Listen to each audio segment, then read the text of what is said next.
Okay. How many of you are familiar with the WCRP already? What it is, what it does? Who has no idea at all what the WCRP is? Okay, no, I mean, I'm surprised that the rest of the...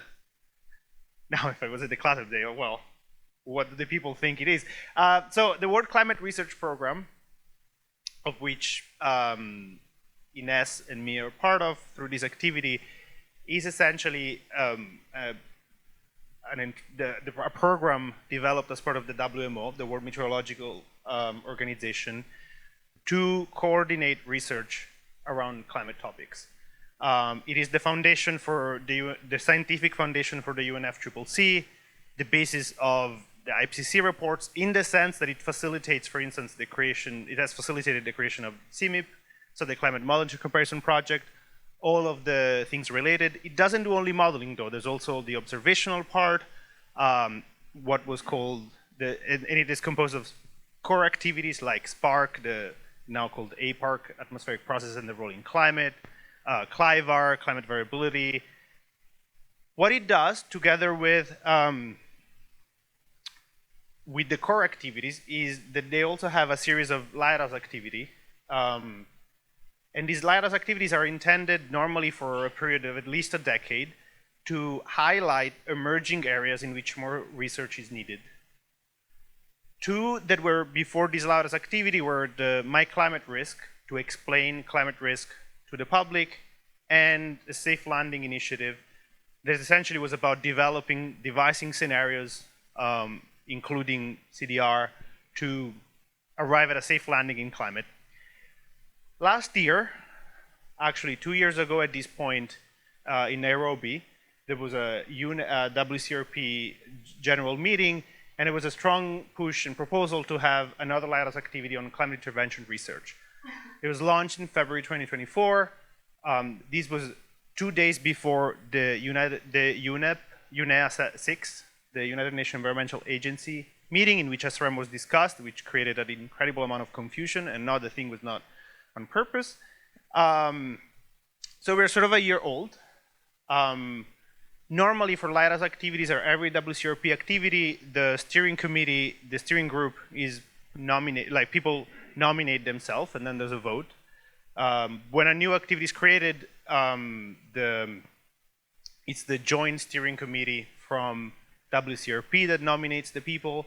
They were very careful to have geographical representation from every continent, and also sort of gender parity, and also expertise between carbon dioxide removal and SRM. So this is actually well, okay, we didn't really try it. Also new compared to other Lighthouse activities that are normally, the WCRP is the World Climate Research Program, so normally climate scientists, but everybody felt it was really important to make sure that there was also social science expertise, mainly on the governance side of CDR, although those are all people that have also doubled in SRM governance. And here you can see also the geographic representation. So yes, a lot of Europeans, because they're all the people that do CDR are there, honestly. US, we have someone from Australia, we have someone from at least every continent.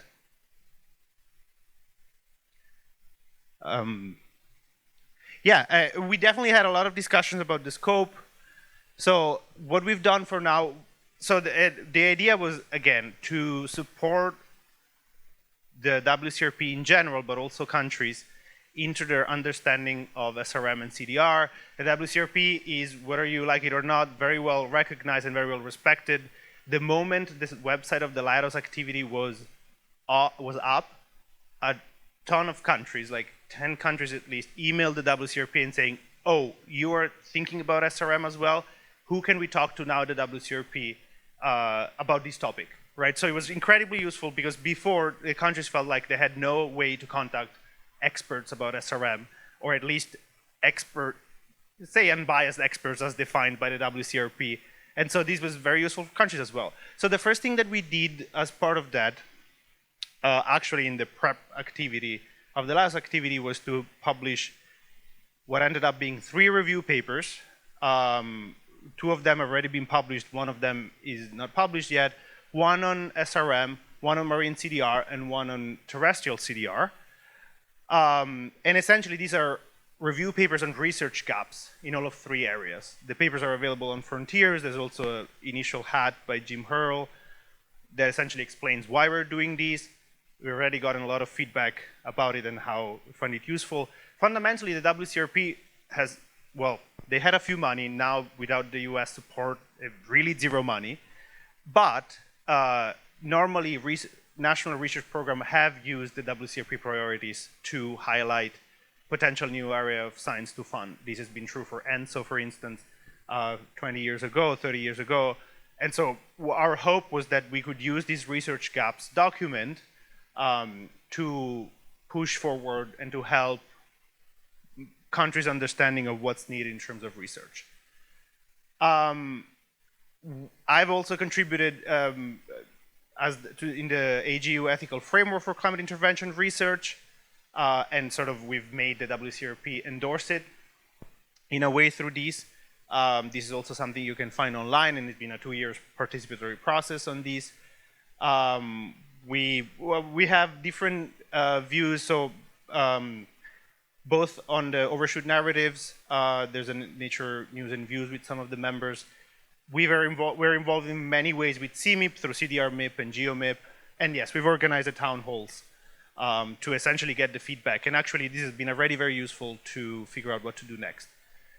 What we've heard from the community up to now at various levels, one of the things that a lot of people have asked is sort of a review of sort of best practices. Again, this is sort of building upon the AGU framework, but imagining this as a bottom-up approach to what are the best practices when it comes to CDR and SRM research.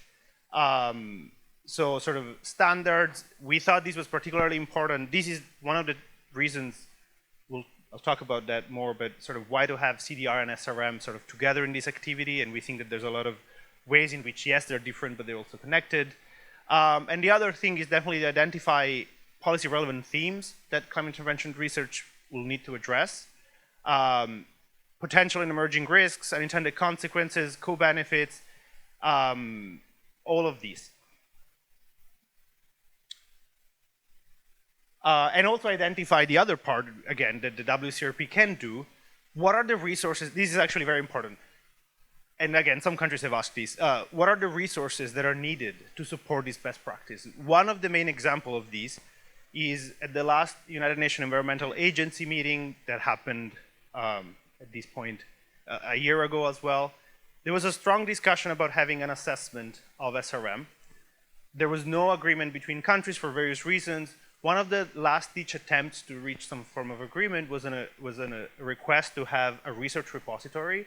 Countries, especially in the Global South, actually some of the most vocal countries were in South America, felt like their knowledge of SRM was not up at the same level as other countries, like they didn't feel informed. And so we tried to already sort of try to address that.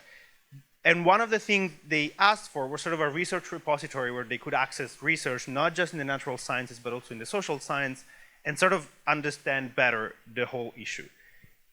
Our point has been that, yes, we could do that, but we need money for that, because you don't create a research repository that is well done out of nothing. And so we're starting for some efforts for these, but these plus computational needs, various things in terms of, if we want to have these best practices in terms of transparency, researchers need funding and support for that. So we're already starting to do something. These are things that came out of other meetings that we've had, so then we can talk about potential other things. We have a joint, we have an interest between APARC, which is the atmospheric processes and their role in climate, and the Lighthouse Activity to produce a report more on the scientific basis of SAI. We wrote an EC proposal for this. This is the space agency something, but is based in Austria, and they normally support a set of teams to meet together, sort of international teams to meet together twice to write reports about cutting edge science. So that was our idea. We've also, this was another one of the requests. We've engaged a lot with IPCC in support of Working Group 1. There will be a chapter in Working Group 1 of the next IPCC report that as Thelma said, is probably not coming out until 2029. The title is The Mouthful of Earth System Response Under Pathways Towards Stabilization and Overshoot. I never understood why these titles all sounded so stupid until I was at the scoping meeting and I realized why they need to be so stupid, because you need to have everybody agree on this. And also Working Group 2. So the interesting thing for this is that Working Group 1 actually had a full week to decide these, and we decided to have this chapter. I was in the scoping meeting, Inés was as well. Working Group 2 did not pick up these originally. They did not, the scientists that were writing the scoping meeting for Working Group 2 did not really want to name SRM in their scoping report. Then when the scoping, the chapter, so the bullet points went to the assembly in February, the countries were like, no, but you actually also need to talk about risks. And so they they demanded, because they can do that, for risk associated with the impacts of SRM to be included in Working Group 2. On the other hand, Working Group 3 had a mention of SRM, and the countries were like, nope, Working Group 3 is just about mitigation, and this should not count as mitigation, and so they actually took it out. Inés, you can correct me if I'm saying anything wrong, but I think we think that, again, the IPCC was definitely not super comfortable with the topic, it still isn't, but in partly they were more confident in having SRM play a bigger role because they felt the WCRP could offer some support. So I think this is a positive thing. And next week, Monday and Tuesday, there will be this science policy dialogue that is jointly organized by UNEP and the WMO and WCRP. So this is going to be in Geneva, and well, I'll let you know when it happens, but it's been kept pretty much under wrap, but essentially it's going to be 5 sessions on Monday and 3 sessions on Tuesday, both on the natural science and the social science, and it's essentially going to be countries, experts speaking for a little while, and then countries or countries representative asking questions about SRM. So this is the first one of its kind that has been organized exactly on the topic of SRM. So it will either be a total mess or it will be great. We don't know. We can try. So yeah, I mean, these are fundamentally the questions that we can discuss, so I'll stop soon. We're happy to talk more, but we really felt strongly, and you can look up on the website our reasoning behind why we think SRM and CDR should be considered together, which was also the recommendation of Working Group 1 when it comes to the chapter. But what we want to try to hear from the community and sort of help the community with, what are the most pressing issues? And also, and this is the point of being here at Degrees as well, how can we ensure a better global inclusive landscape for climate intervention research? How do we help countries? And you know, Degrees definitely does a lot of these, as the Alliance for Just Deliberation does as well. But from the scientific point of view, what are the ways we can help? We've already helped some teams apply to some WCRP fellowships. So yeah, I'm basically done. This is about it, but happy to take your questions with Inés or just talk about what do you think would work.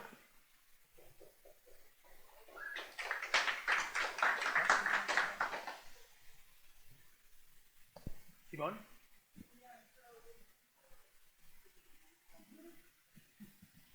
For the UNEP meeting, I know that several of people that are here will go to that meeting, and I wonder, is it just really a discussion, or do people present assessments or EU report or other reports? Because you know what I think is, when you talk to policymakers, usually the best thing is to have some bullet points from the reports or something that got worked out really carefully.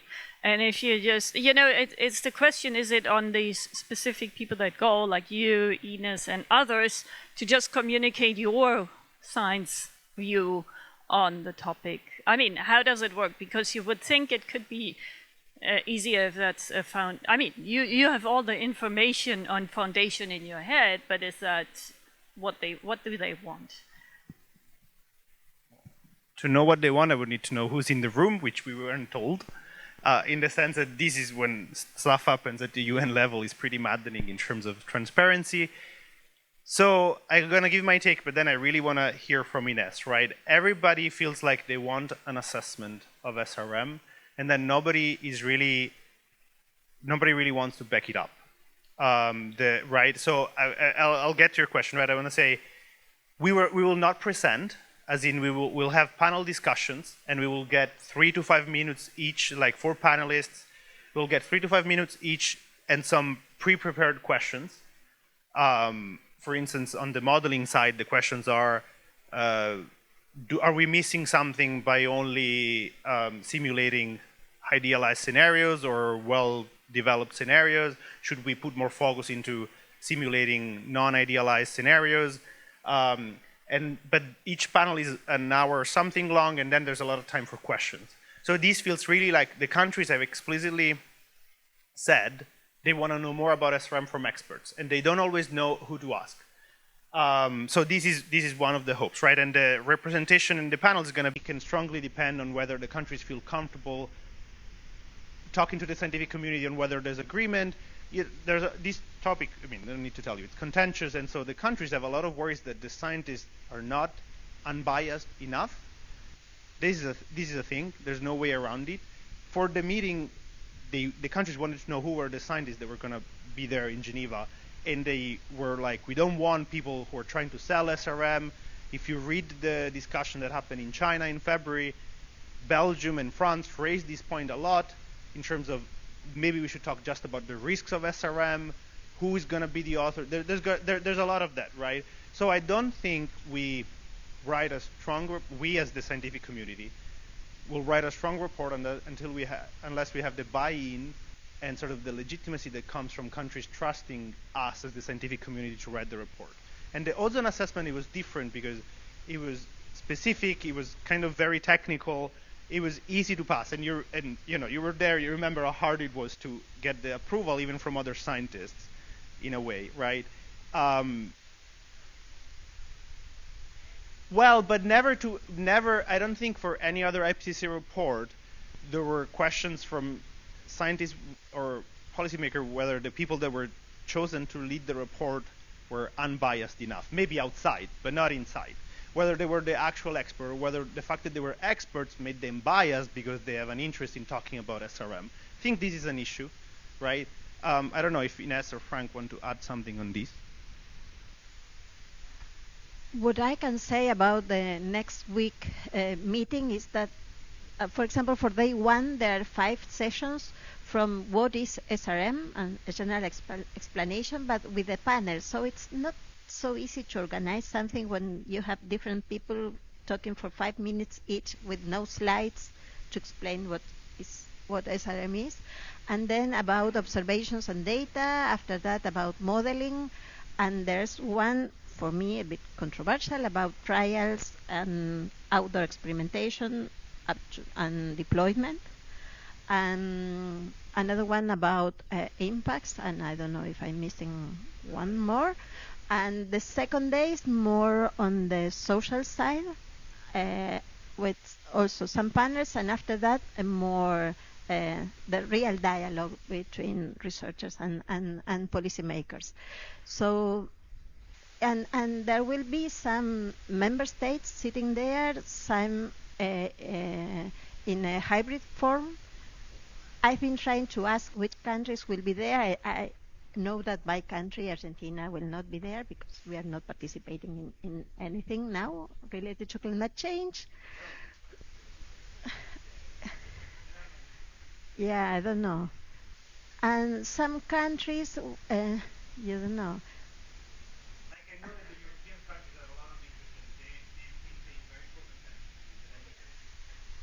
And many, yeah, I was told that many African countries will be there in person, and some of South America, but some are diplomats, and some other has some expertise. There will be a mix of people there, but let's see what happens.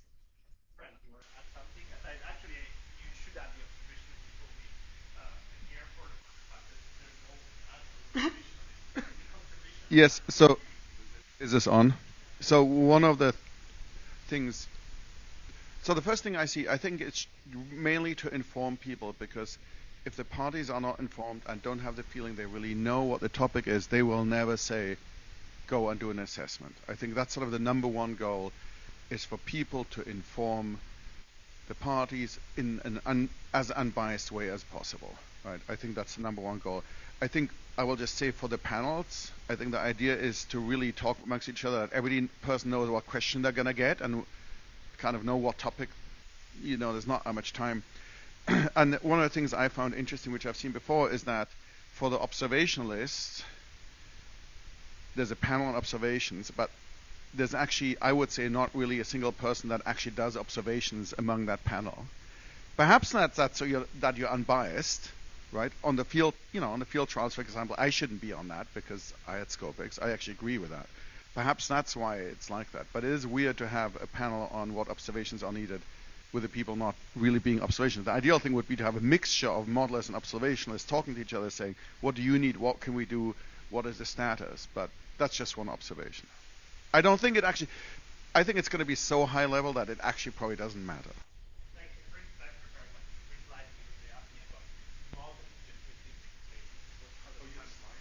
They allowed me to have slides after a strong, but I have 3 slides that I still have to show Graciela and Bala for advice, but I had to get permission to even explain what a geometric scenario is, right? So yeah. Yes.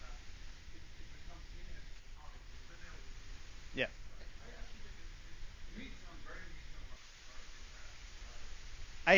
I wish there had been more transparency, but you have to play with the end you're dealt. And so I think we're all committed to, as Frank said, they're not, so, okay, here's the other part of this is, UNEA 7 is going to happen in December. And there will be countries that will put forward, again, the idea of an assessment. Whether the fact that the IPCC is preparing a chapter is going to probably change this, we don't know. But the thing that UNEP has always mentioned is that UNEP is a bit of a broader base of expertise that goes just beyond climate. So I don't know, honestly. But we can't keep going to UNEA every year. Somebody proposes an assessment, and then everybody screams. So the idea for this is, at least if we decide that maybe we can decide that the IPCC assessment is enough, maybe we do the UNEP one. That remains to be seen. But at least, yeah, we need to build the trust with the policymakers. Chris, who's on the panel. Yeah, I'm on 2 panels. But so having, sorry, yeah, I've done that before. It's not a. Do I need to use it? Yes, it's being recorded. Okay, no worries.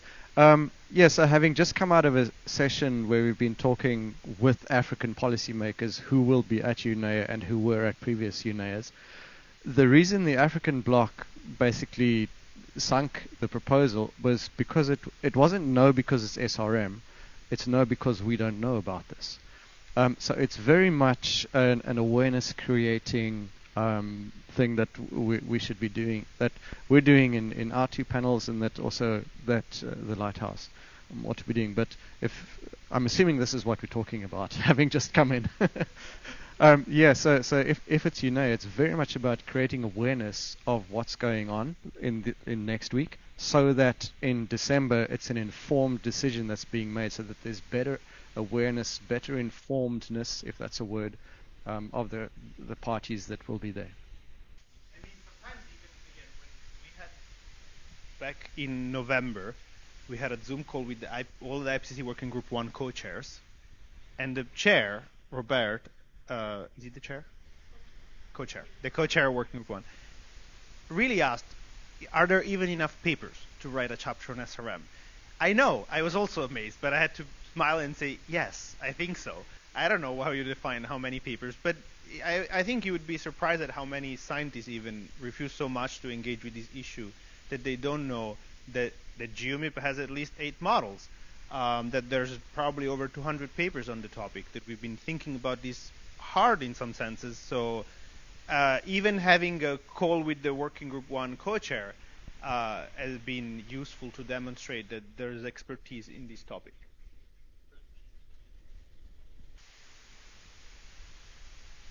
I actually want to say that when sort of SRM community says, oh, why isn't the general climate community and other people paying more attention or doesn't know more? It's actually our own fault.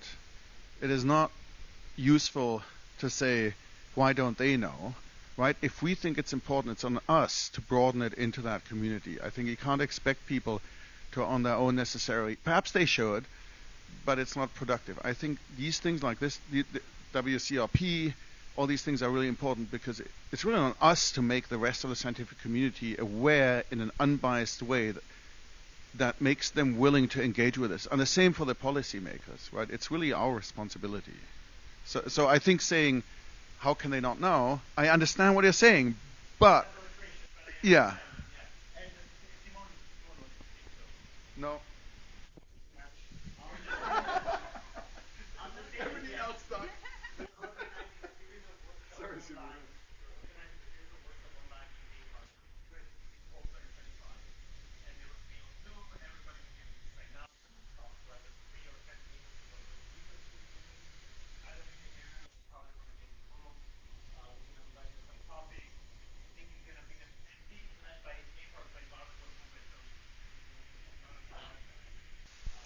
Yeah, yeah. I mean, that's exactly what I was going to say. You're right, it's not yet in the main group of scientists, but this is exactly the Lighthouse activity is supposed to. And I think one thing we should do, I know it's a park, but I think this workshop we should also include others like Cliver potentially at this point. Maybe we can discuss that, but it has to be included. More of the whole WCRP needs to be informed and allowed to participate so they get informed. If they do it or not at this point is a different question. I think that would be the strength of that Lighthouse activity.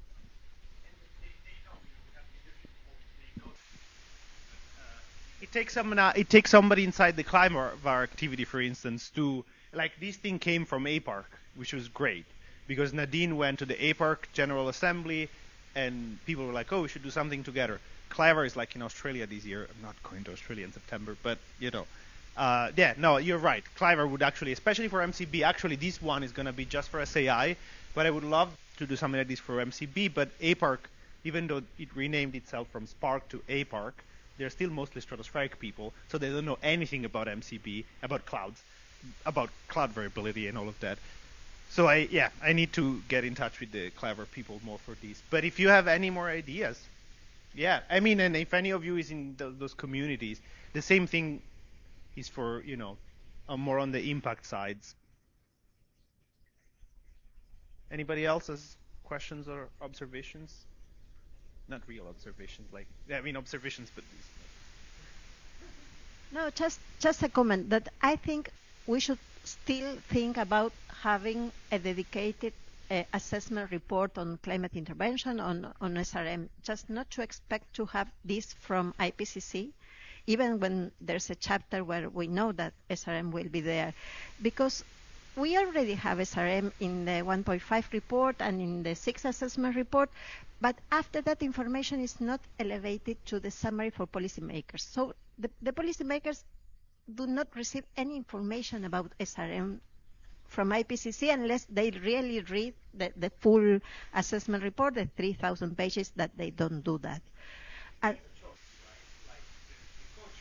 No, it's not the authors. It's the authors, because it's the authors. So even when you have a chapter, you need first the agreement among the authors of that chapter to produce the bullet points for the summary for policymakers, and after that to be this elevated to the summary of policymakers for the assessment report. And it's really difficult. It didn't happen, at least for the last report, so we cannot rely on that. Yeah, and the other, right, so these might be the occasion for which maybe the other option is to have a follow-up to the 1 atmosphere report, and potentially that could be a solution. Essentially, the IPCC chapter is going to be probably pretty dry because they want it shorter, right? This is never going to happen. But actually, there's another thing, which is the co-chairs. One of the things they ask for instance, is that the co-chairs don't really want to. They would love to see a few more community-driven reviews of the state of the science, in order for those to be cited in the IPCC report. They feel like, especially if you want a shorter report, they want to be able to build on sort of more high-level science papers. I don't know what they mean, as in, potentially, I mean, a paper about what observational constraints exist or what we have, or a paper, I mean, GeoMIP has done a lot of those, but, some more actually, this is a thing that we're also trying to do a little bit with degrees, thanks to the ARIA funding, which is to sort of start actually collaborating on building this repository of research papers from the SRM, from the degrees community, maybe with some interactive maps, and then build on that with the downscale data to essentially allow for a better integration of a lot of these science. So this is potentially a way in which, again, the WCRP has zero money and it's made of us. So anything we do, it's good, right? As anything the community does in these, and it's good. But the WCRP provides coordination and potential leadership and highlight of those. So. But is the deadline for those papers, they have to be in before the scoping meeting? Oh, no, for the IPCC's. What is the cutoff date? But just roughly. It's still quite a lot of years, right? So there's plenty of time. So it's not like a rush to do this. No, but a plan of what it should be is a really good idea. Yeah, okay. Oh, this brings, yeah, Simone. No, I cannot. Oh yeah, you need some exercise. Then you need some exercise, so then you can calm down. And I just don't know. So you know that the WMO, of course, has now the second assessment of the ozone, and now this is called the UNEEAP report. I don't know if you are aware of that one too. That's actually the impact report. That's the third or whatever report from the WMO. So the WMO produces the physical science report, and then there's, like by the IPCC, there's two other things, but one is the industry report and the other is the impact report, especially for ozone impacts on the surface. But now they added a new chapter which is on geoengineering as well, and that has a kind of WMO is done 2026 or something, or 7, and this is then a year later. So I'm co-author on that, but that we know that we can really talk of impacts. So we're really creating an assessment now on impacts of SRM. We can do temperature, not only ozone and UV, but also temperature, rainfall, and stuff. So that will be another resource for IPCC to be, I hope, because then you already have somewhat a report that you can draw from and hopefully continue. I don't know if you were aware of it. That's why I'm talking about. I knew because Kelsey's involved as well. Is also part of it with the ocean, and we, have people that really look at UV impacts on other things like crops and ocean, hopefully. But then we do put in also these stuff that is coming out of the whole developing country degrees work, hopefully, for impacts. But I don't know how far we get there. So Frank, since you seem to like the idea, I think maybe having a plan about a plan from the scientists, it doesn't have to be the people in this room, right? But starting the conversation from the people in this room, maybe something like a follow-up to Ross Salowich's paper about the incoming data desert in the stratosphere, but targeted to SRM, to SAI observations. I think that potentially somebody's going to have to write something about scales of about their experiments at one point. I don't know how to do that in a way that doesn't get me murdered by the WCRP assassins, but no, I don't know about that. But thinking about things in terms of transboundary harms, I think is going to be important to do. Okay, we don't have to stay, and there's no more questions, but if there's anything, reach out to me, Inés, Chris. The website is up. Again, we're doing this with APARC. Now there's also on the WCRP Lighthouse Activity web page, there's also a way to sign up for the newsletter. So we're going to have ways to communicate with the community. But yeah, thank you for coming. You're released the alpha an hour earlier, which is always good. Yeah, we can go for a run all together. Thank you all.